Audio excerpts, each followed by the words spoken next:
Hola,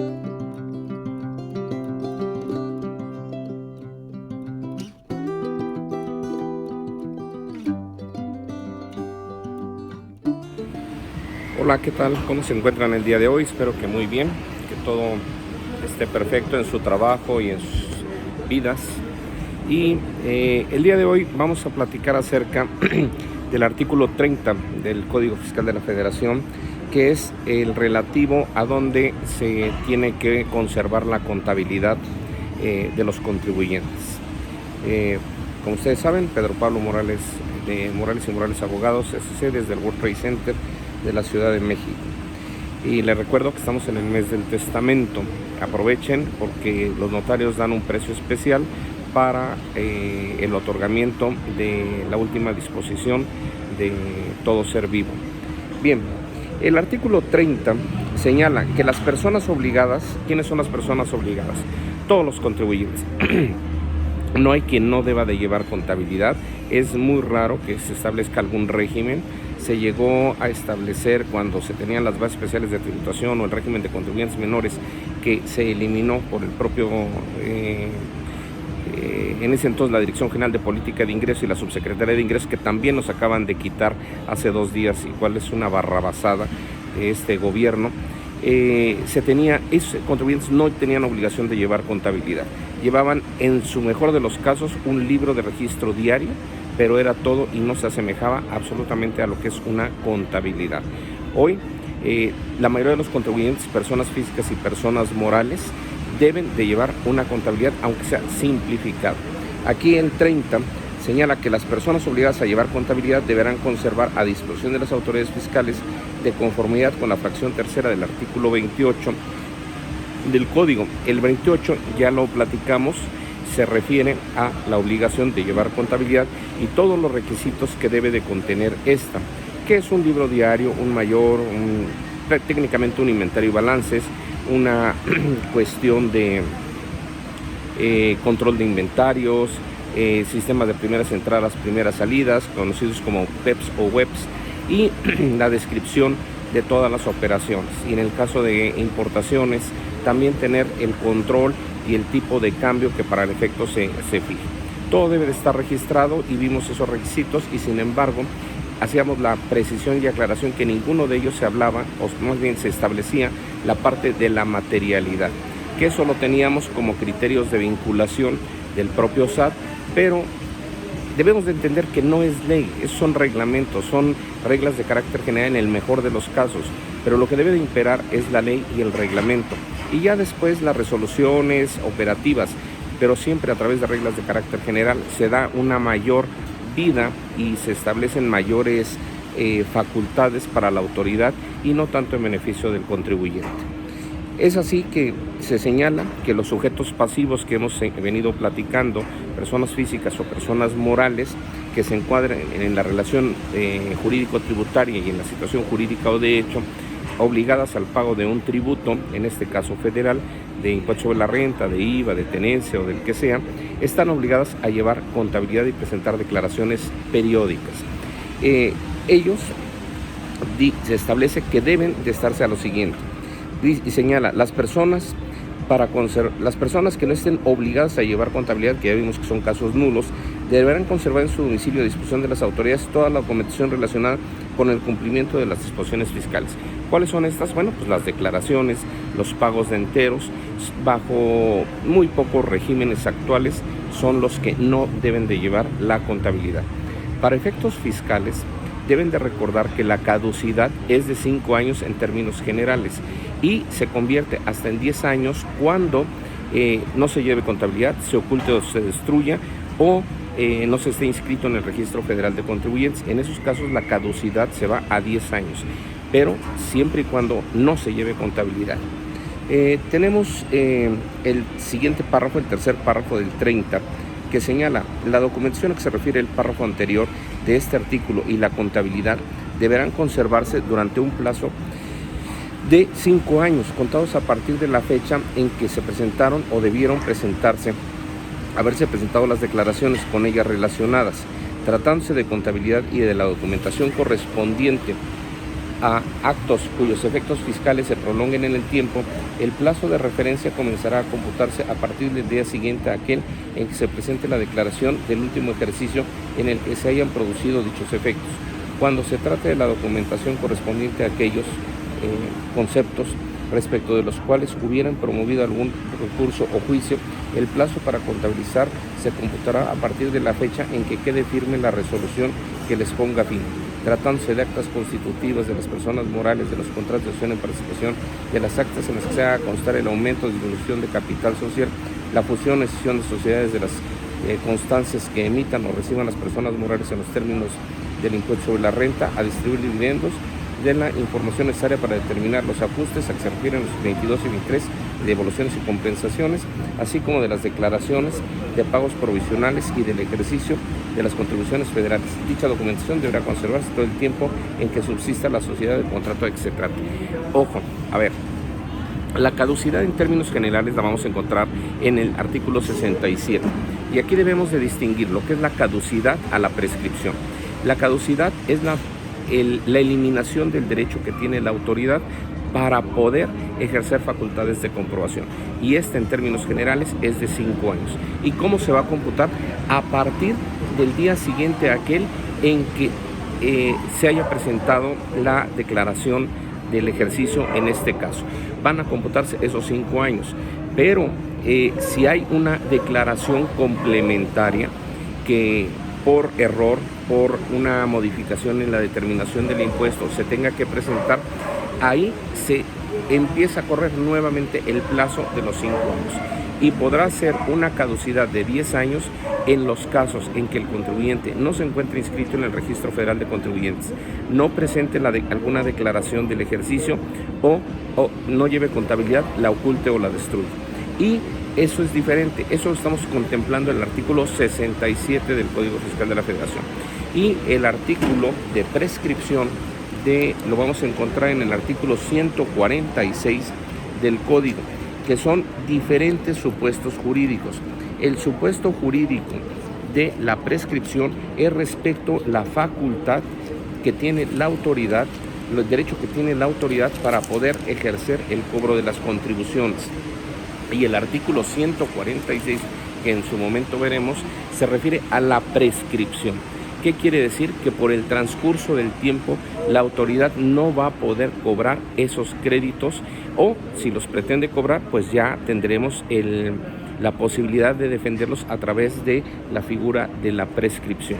Eso está en el artículo 146 del Código Fiscal de la Federación, pero es muy distinto al artículo 67, que se refiere a la caducidad de las obligaciones fiscales.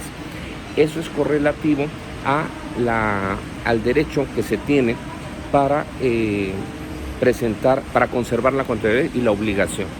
En el caso, el Código Fiscal separa muy bien aquí en el artículo 30, que lo que se tiene obligación de conservar durante 5 años son los registros contables, pero todo lo que se refiere, digamos, al acta de nacimiento de la sociedad, como son identificaciones, acta constitutiva, etcétera, tendrá que conservarse durante toda la vigencia que tenga vida la sociedad, 99 años, etcétera. Pero eso se va a regular por el tiempo de duración de la sociedad o de la persona moral de que se trate. ¿Sale?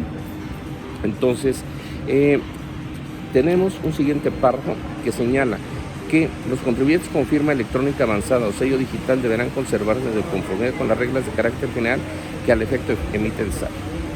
En el caso de pérdidas, en los casos en que la autoridad fiscal esté ejerciendo facultades de comprobación respecto de ejercicios fiscales en los que se disminuyan pérdidas fiscales de ejercicios anteriores o se reciban cantidades por concepto de préstamo otorgado o recibido independientemente del tipo de contrato utilizado, los contribuyentes deberán proporcionar la documentación que acredite el origen y procedencia de la pérdida fiscal o de la documentación comprobatoria del préstamo, independientemente del ejercicio en que se haya originado la pérdida o préstamo.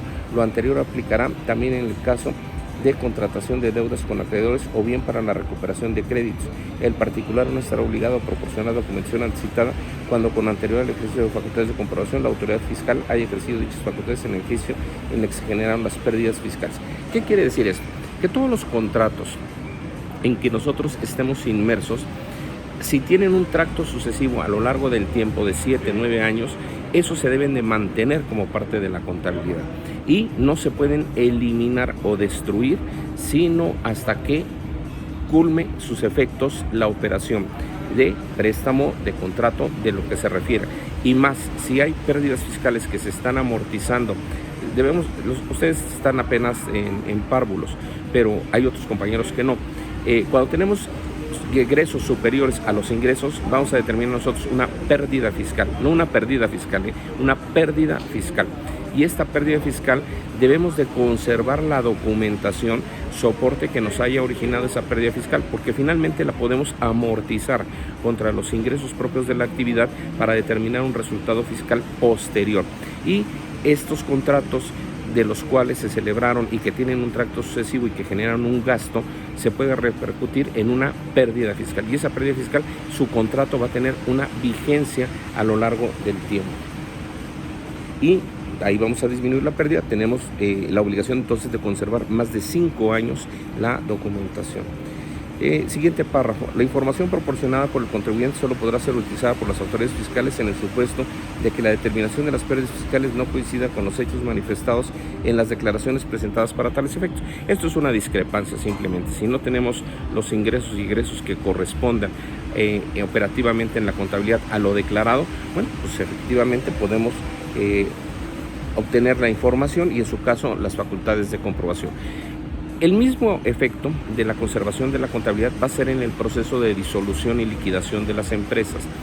El que se disuelva una empresa y se liquide no quiere decir que ya no va a tener conocimiento del Servicio de Administración Tributaria.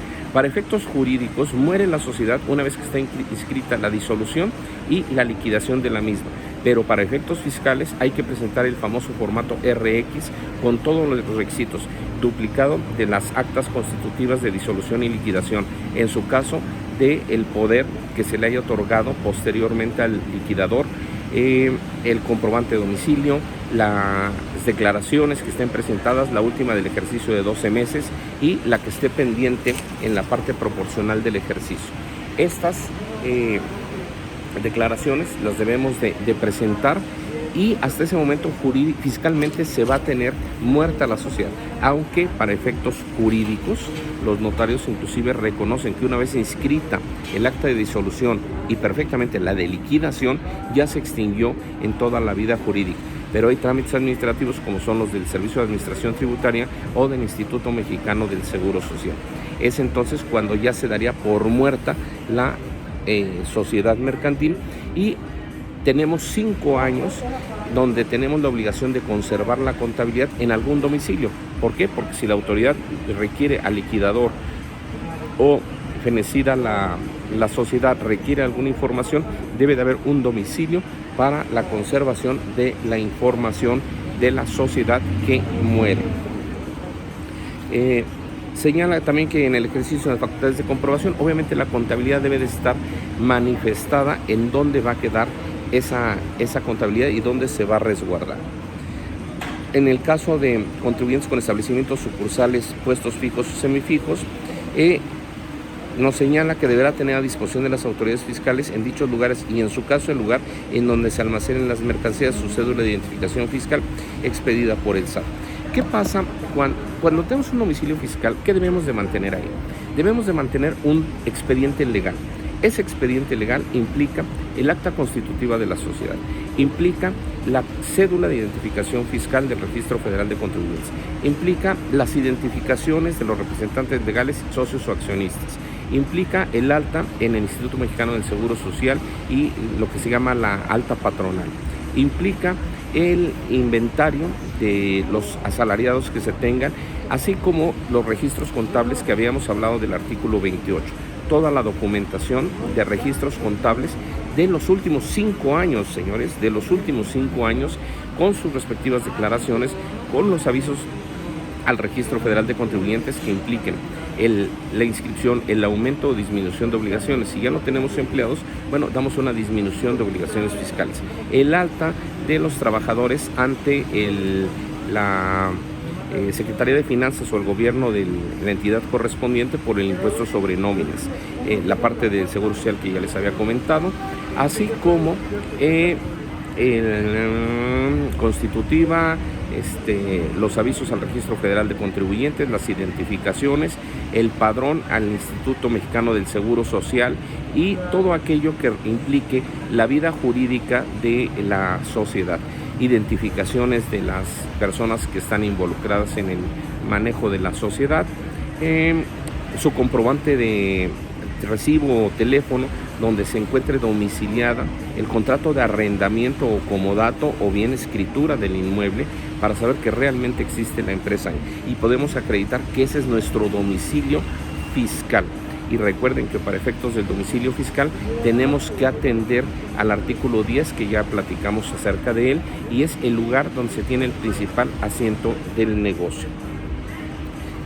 La contabilidad pues obviamente se tiene que llevar ya por disposición en medios electrónicos y magnéticos. Estos medios implican que nosotros tengamos que hacerle un respaldo a la autoridad del libro diario o mayor, o que le demos la impresión en ese momento, que se extraiga del propio equipo de cómputo donde está almacenada nuestra contabilidad y la contabilidad de nuestra empresa o de la persona física, ¿no? Ahora, quien realiza operaciones con el público en general debe también tener la información de todos sus proveedores y clientes. No es lo mismo que se esté vendiendo a público en general y se pueda hacer una factura general del día, pero tenemos que tener identificados quiénes son los proveedores y clientes. Cuando no vendemos nada más a público en general, tenemos nosotros que tener tanto proveedores y clientes de nosotros como a quienes les vendemos. Hoy en día los cruces de información es lo que da un insumo necesario para las facultades de comprobación, porque se cruzan de manera electrónica todos los datos de proveedores, de clientes, a quién le vendimos, a quién nos facturó y quién le facturamos. ¿Ok? Esto es lo que se refiere a la parte de la conservación de la documentación en el domicilio fiscal. Obviamente se tiene que tener también todos los avisos y solicitudes que se presenten ante el Registro Federal de Contribuyentes. Os recordarán que ya todo se maneja vía el portal con la firma fiel. Esto es muy fácil ya de no tener tanto papel, porque accesamos al portal. Lo que sí es muy importante es tener la fiel actualizada y la clave, porque ahí podemos reimprimir acuses, consultar los avisos que hemos dado, las declaraciones que hemos presentado, y de ahí se le puede proporcionar a la información al servicio, y ellos también tienen acceso a esa información. Los FDIs expedidos y los que nos han expedido, entonces se vuelve mucho más eficiente. Para el caso en que no se tenga la información, pues habrá que solicitarle a la autoridad una prórroga en términos del artículo 53 si tenemos un acto de verificación. Podemos solicitar una prórroga cuando sea difícil contener con los elementos. Muchos tienen los contadores aparte y ellos se llevan la contabilidad o llevan el registro aparte. Y nos dan hasta 15 días en los diferentes supuestos para poder presentar la información. Y en estos casos, esta información se deberá presentar ante las oficinas desconcentradas de auditoría o de recaudación, según corresponde y según lo solicite. Y ahí nos darán la información.